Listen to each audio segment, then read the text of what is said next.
There are two types of meanings. Okay? There's two types of meanings. There's connotation where you are actually trying to get the meaning of the word from the way the word appears or used in the sentence. Okay? Its literal meaning is definition in the dictionary. Okay? What is the literal meaning? The mat. What is the literal meaning of the mat? Literal meaning of the mat, like if you open the dictionary, how would mat be defined?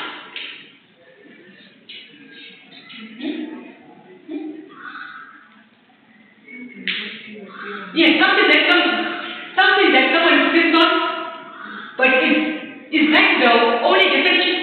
Someone can be saying it's a woman piece of material that is used for sitting or used on a table to put ornaments, to put food.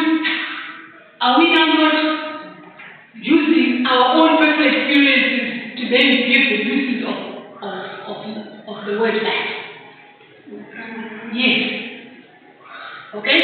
So what you're simply saying that when we're looking at meanings of words, children don't always have to know its dictionary. They can just from the way it is. Mary sat on a mat, so by the fact that Mary is sitting on something that she would sit on, they might not know it or they might not have had an exposure to how it looks like, but the fact that they will just say something that you can sit on, okay? But that's not the only definition. Is it clear? Fluency, okay? What do you think fluency means? What is fluency?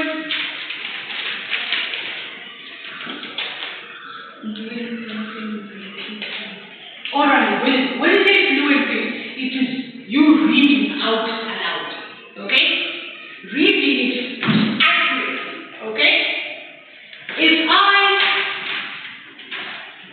want to, let me just write this sentence in one sentence. Okay?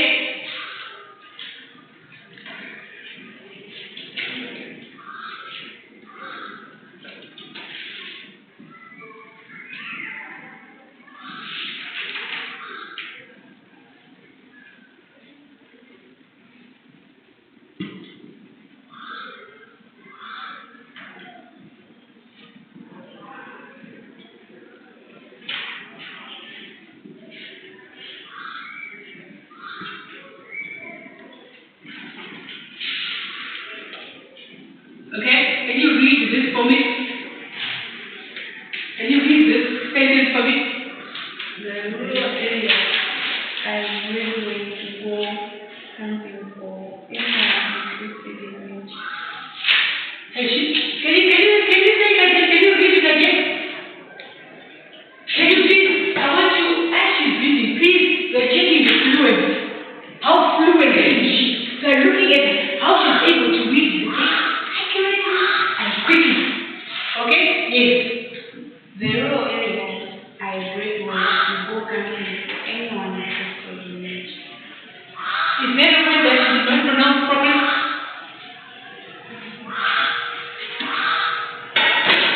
You said the rural. You can say the rural. Okay? The rural, the rural. Now it's going to go back to okay? Because in English we've got different dialects, we've got different accents, okay? Different pronunciation. The rural areas, okay? You said rural areas, how did you pronounce it? Can you say the word area again? Area. Area. Is that the correct pronunciation? Area. Is it not supposed to be? Is it not supposed to be area?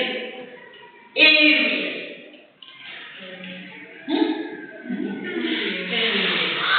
It's supposed to be area. Is it not supposed to be area? It's area. What did you say? That's what I said. What did I think I'm read that area. Then when you ask me area?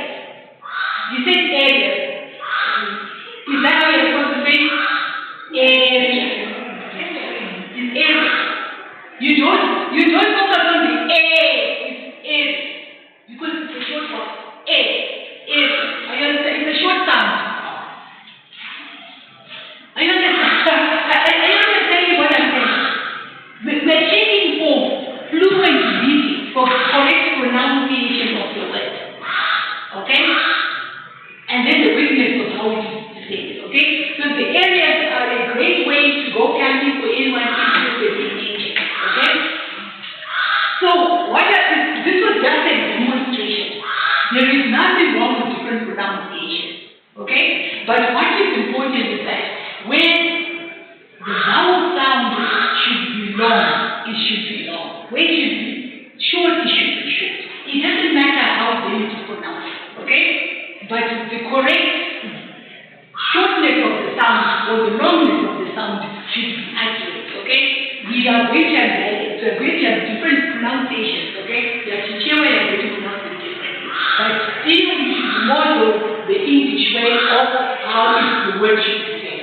And then it now boils down to whether you're teaching the learners American accent type of English or British accent type of English, or the local Malawi type of English. But our curriculum is based on British. So therefore the pronunciation should be general, but we know that even in English they've got different dialects. Londoners will speak differently. The Northerners will speak in a different language. Okay? But we're now we're trying to look at it maybe at an international, maybe British standard way of pronouncing. Okay? Or still Malawian Wales, that's why they know Malawian English, they have different dialects, okay? But we should still pronounce, if it's R, it should be still R. Okay? So what you do is so this, you would implement this how? This is the manner that you would implement it. You can either read first the story so that you model good reading. Okay? When it's supposed to be short vowels, you should say it in a short vowel. If you're not sure how the word is pronounced, I've done it myself. Go on Google. The speech text. You type in the word. It would audio and tell you how you're supposed to pronounce it. Okay? Like we're doing with different types of English. Schedule. Okay? Although it is written the same, it is pronounced differently according to whether it's an American English or British English. Okay? Is it okay? Yes.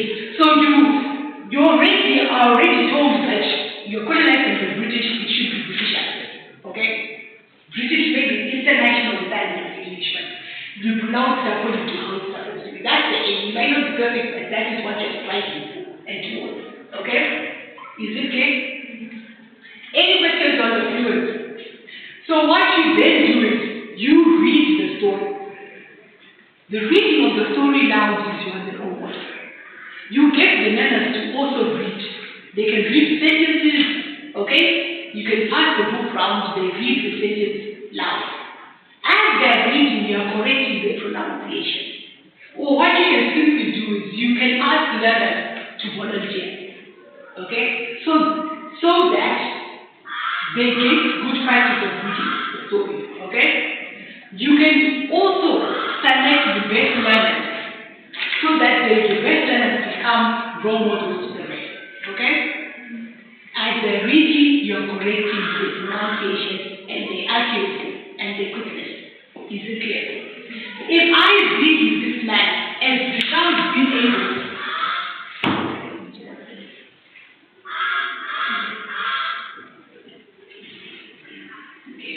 if I read that sentence that I put on the board as the rural area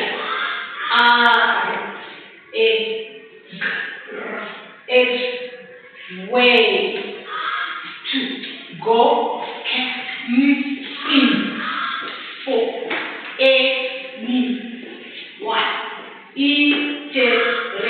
interested in nature. Have I read this fluently? What have I done? Accurately or quickly? What have I done? I'm going to show you when you're assessing fluency, it is reading the words correctly, but also the speed at which you read.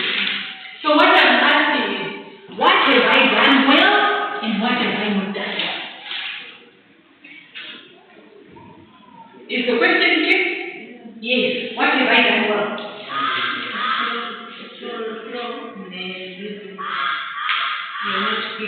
Yes. So in terms of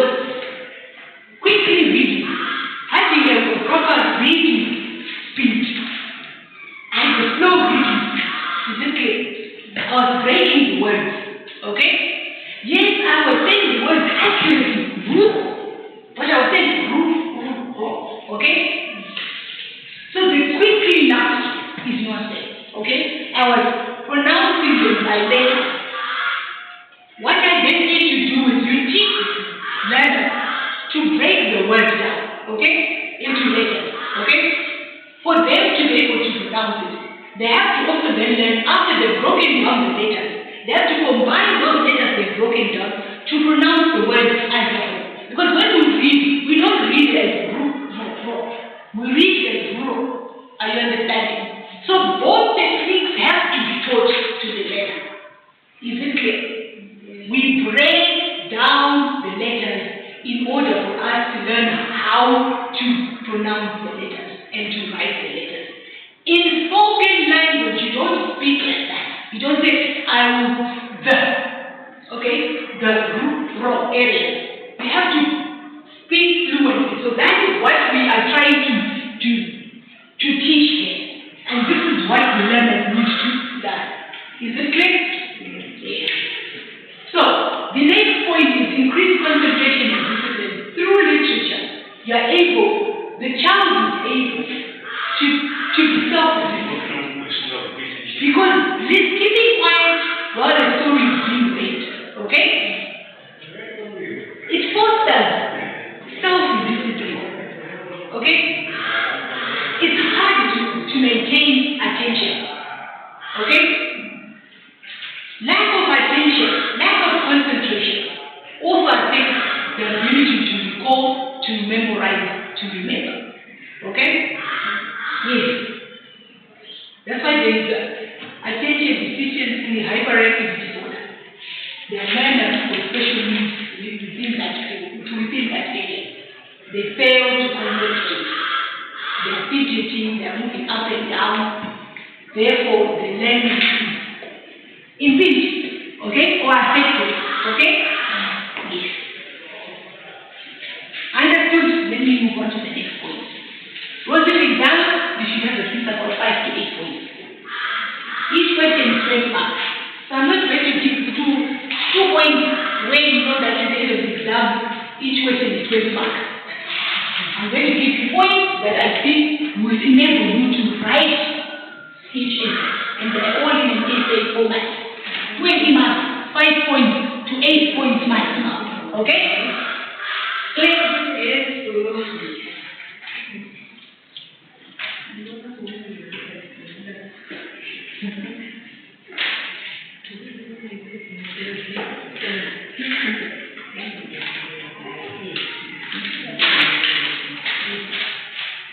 So we're still looking at increased concentration and discipline. Better memory, retention, I will explain. I'm going to write a note and then I'm going to explain. Okay?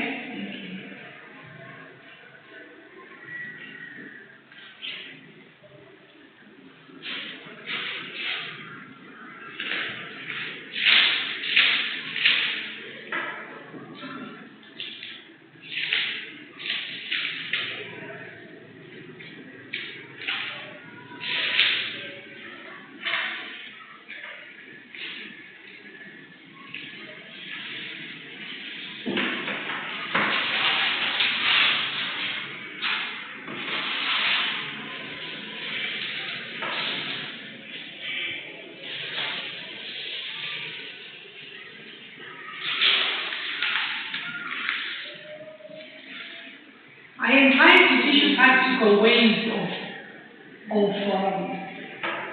using this information at work. Most employers, you go and you learn theory, they will not keep your job. I've been an employer. I've employed students with degrees. You ask them to write a story. I'm a publisher myself. You ask them to write a story, they cannot write a story. Yet they've got a degree in English literature. So, employers are complaining that you know the theory, but you don't know the practice. You cannot implement it. Both are needed. Wait, sorry, what was the question? The connection from there to memorization. Okay, there, yes. Okay. So, you do not want to go into a workplace and then you are told to read a story to a child you don't know. You are told to write stories for children. You are going to work in places where they might not be books. That's the reality. If you are going to work in a school, you might have 200 learners if you are going to work in a government school. Let's say that before. There is no way a school will have 200 books. Sorry. And there is no way that you can use your textbook, one textbook, that is bought by the school, throughout the whole term. You use one textbook throughout the whole term, then learners are going to do that. There are going to be times where you have to be going to the newspapers, get other types of short stories from somewhere else, using your own money, I've done it myself. Okay? Going to the library, sharing with other teachers, using other teachers' textbooks from other classrooms. Okay? Is it clear? Yes. So you need to apply the theory. What we mean is you cannot tell the child this is the theory. You are teaching them the process of how the theory is done. That's the application. And then trying to use examples of what was done. Because at the end of the day, when you are being observed, they need to identify, you need to justify your activity. You need to justify your methodology. Where are you taking that methodology from? That's the deal. But how relevant is that theory to the age group? That's just the deal. Clear? Yes. It's a concern of employment. It has nothing to do with this country. Employers are complaining. University students are not practical into the care.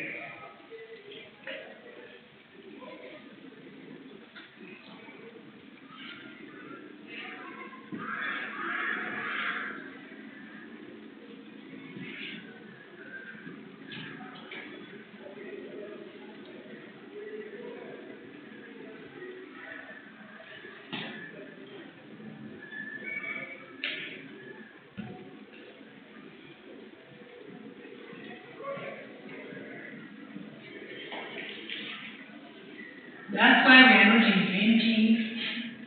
That's why we are not coming up with children's stories. That's why we are not writing. We are not writing. We are just using our degrees for theory.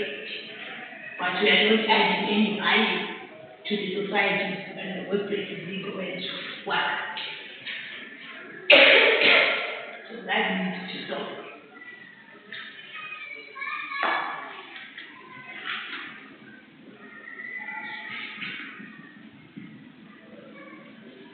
And aim to be contributors to the society that we live in.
Mother, Yes.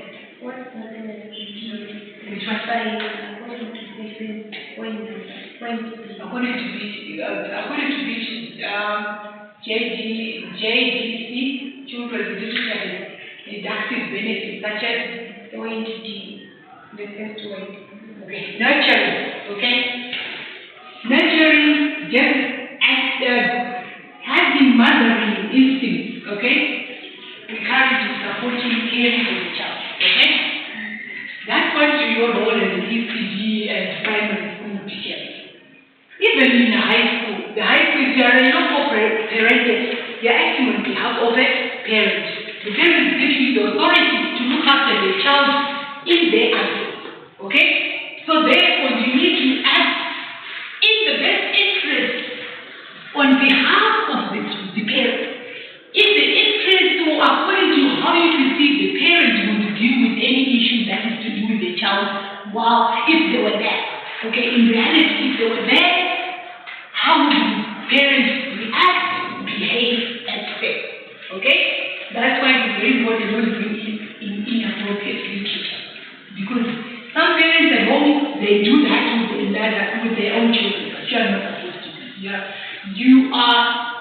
You have been given the responsibility by the state. If you are working for the state, if you are working in the government and being paid by the government, or if you are working in a private school, the director or the owner of the school is giving you the authority to be in class, to act on behalf of the parents while the children's parents are at home, or at home or at work. Okay? So you always need to be a good role model. You need to always select the right type of literature, the right type of books and stories to give out to children. Okay? Even your discussions, you can have discussions on what they did over the weekend. They have to be appropriate for that age. Okay?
give you the register to sign?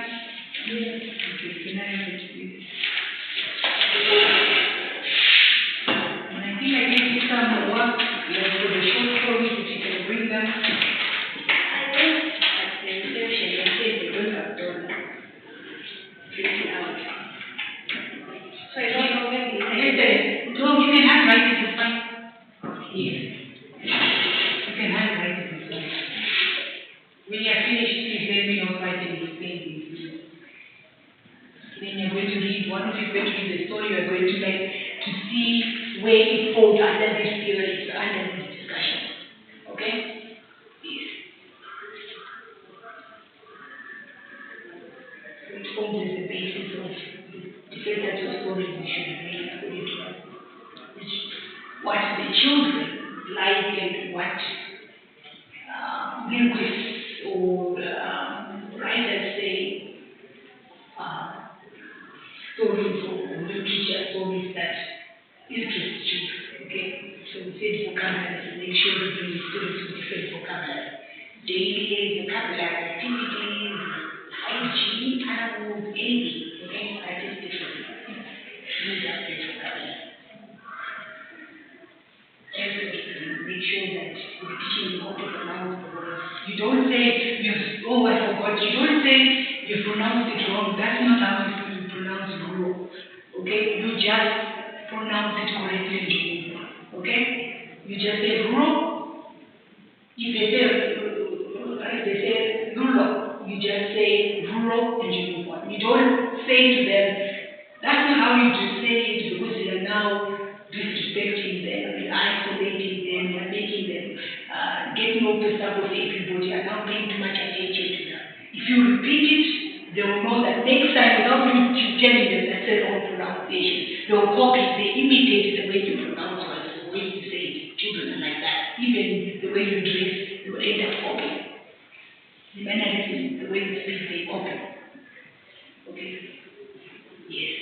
If that is clear, imitate.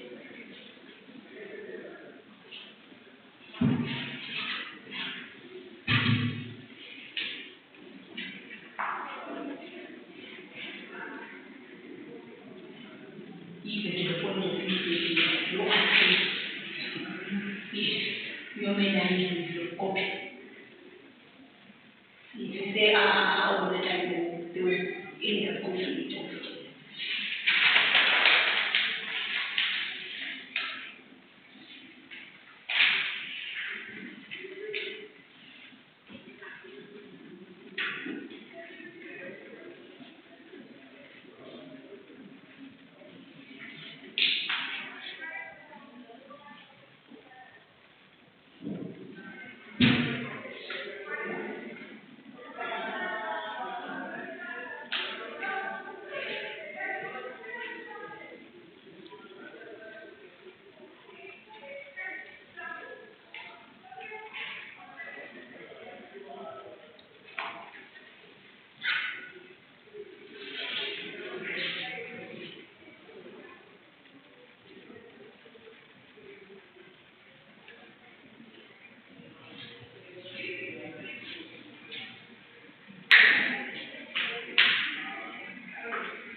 The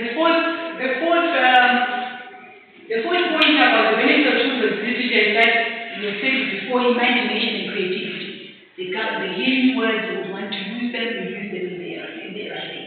So it is very important as a teacher you should bring in books that have to do with different people, different places.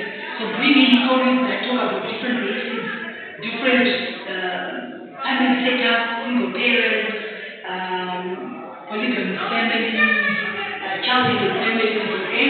Places, even stories that talk about the village, the ghetto, the suburbs, abroad, in Africa, Asia, other countries as well, other continents. And time, you're looking at books maybe that look at pre-colonial era, during colonization, post-independence events, okay?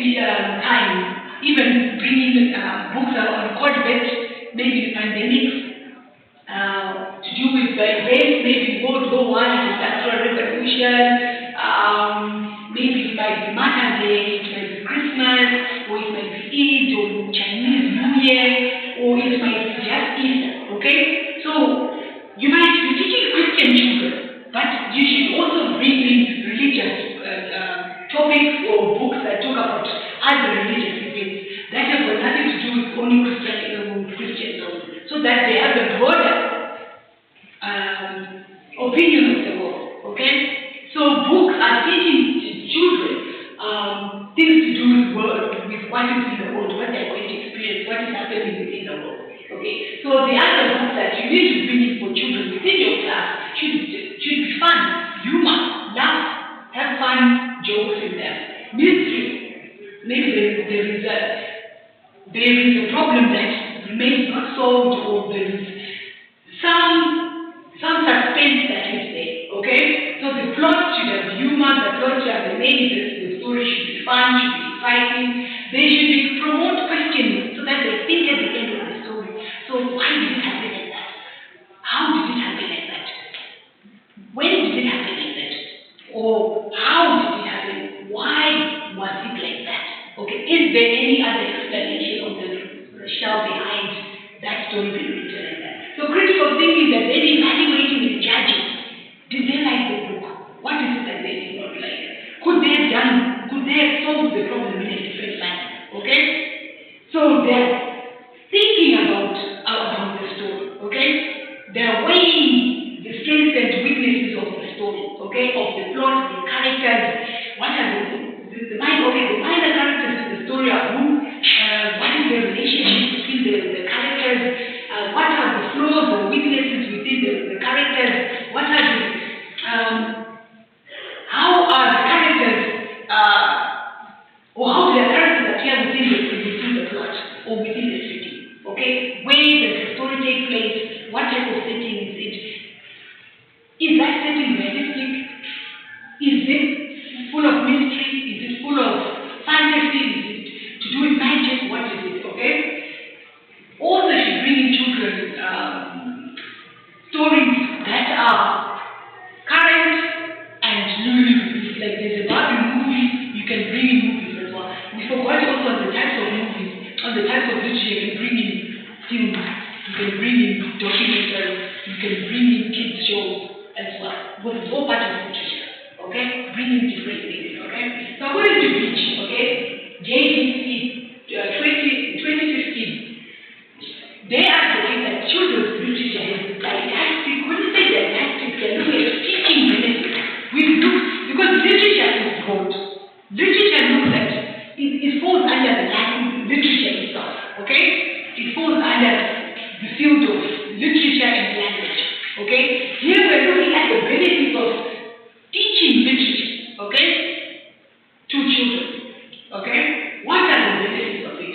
It enables the child to have more information about the world. They're able to understand how the world functions, where the world is, what are the issues surrounding world events, world issues, okay? It also helps to enrich vocabulary. Vocabulary, that might not be language-based, okay? It might not be specific for English. Are you understanding? You might bring in a book that has got scientific terms.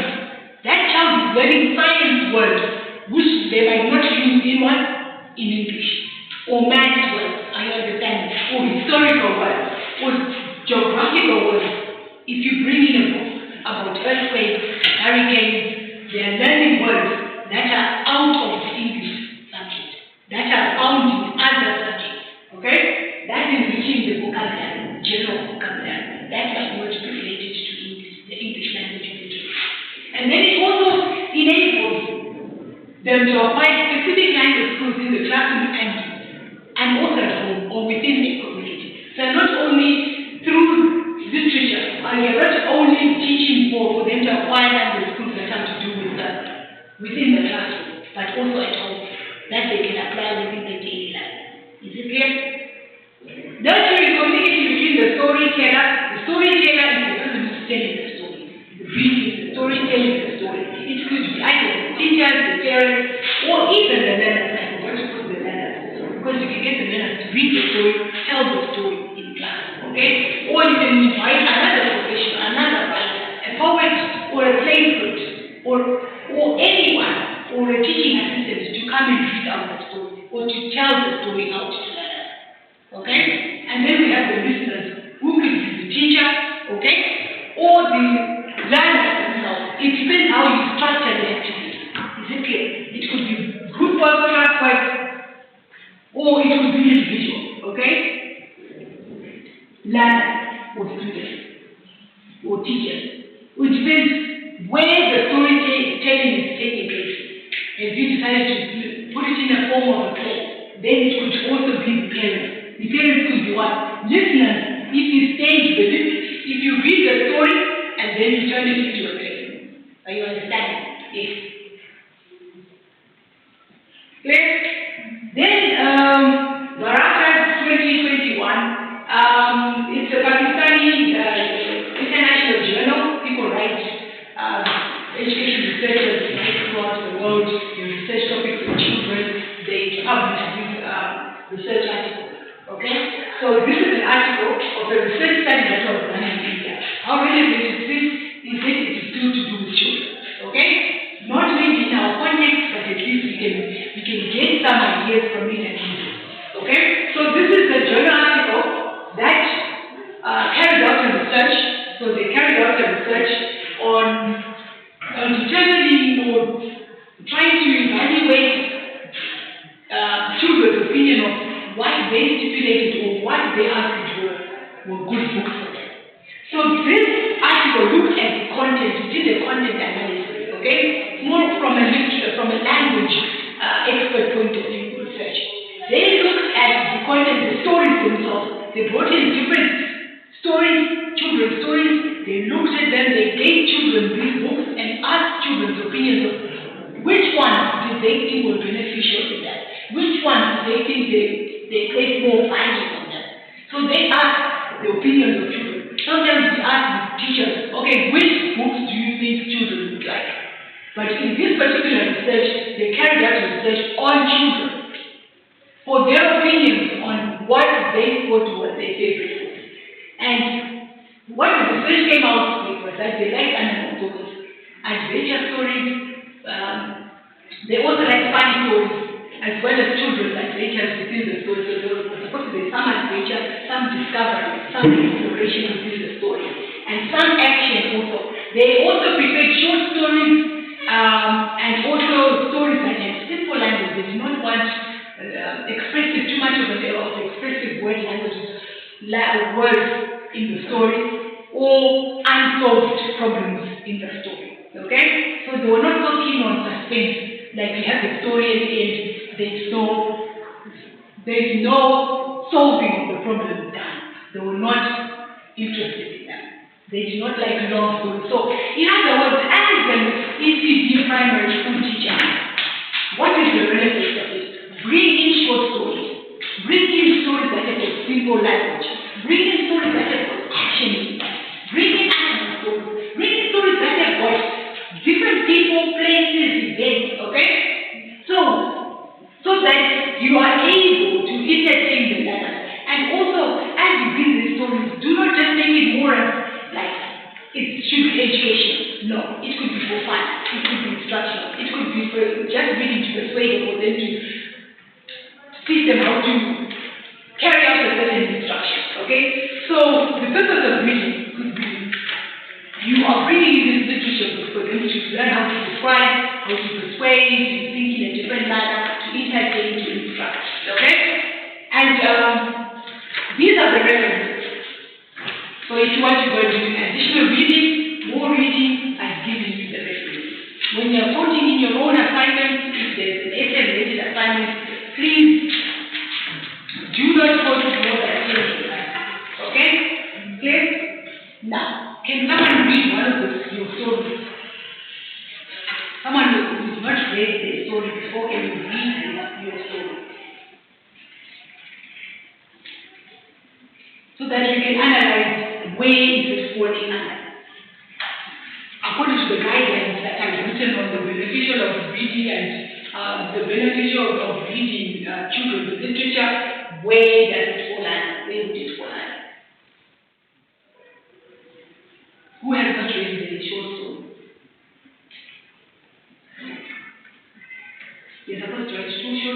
before, okay? Yes. Have you read yours? Not read, but then just the one that Who has their story? Who wants to read their story? They will see. When you read a story, you need to look at what vocabulary are you going to get the learners to acquire. Also, you need to be very specific. You cannot teach all the skills, the phonetics, the phoneme awareness, the fluency.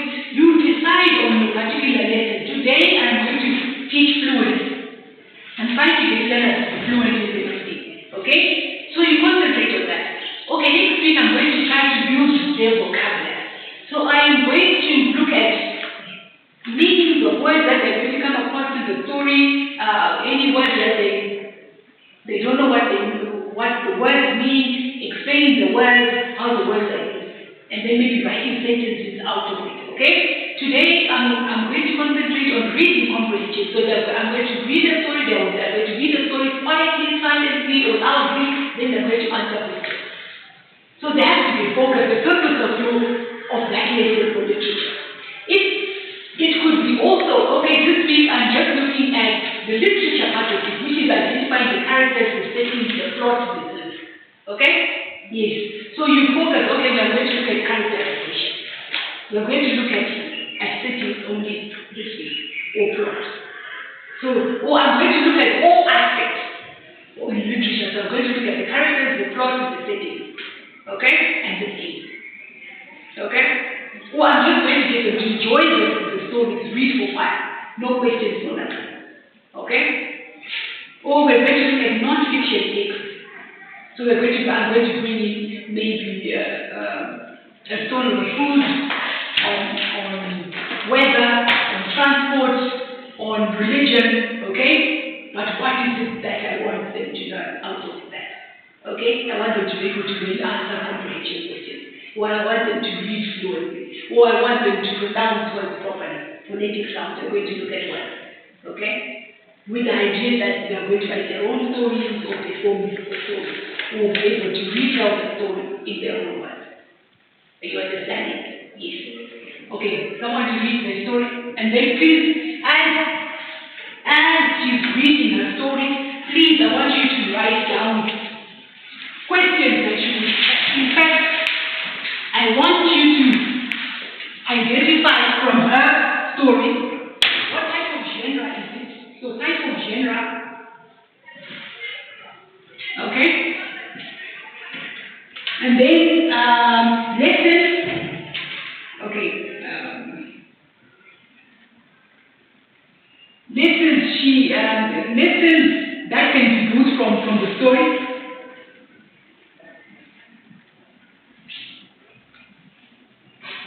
Okay? Or developed from the story, okay?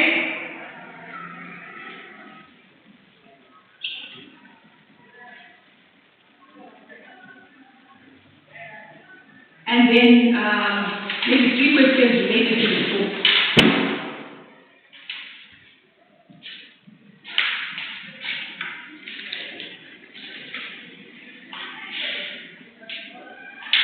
And then vocabulary, I think.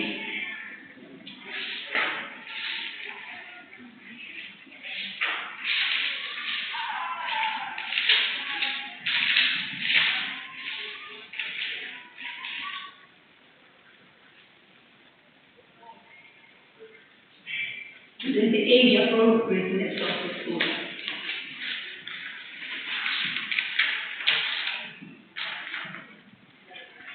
And then maybe the theme. Okay? Okay, so can you read? And then as she's reading, I want us to be able to tell us, for you to tell me what type of genre is, what type of children's genre is it. Okay? Type of children's genre. Okay? Is it clear? Lessons that can be built from the story or developed from the book. Okay? Okay. Is it that one?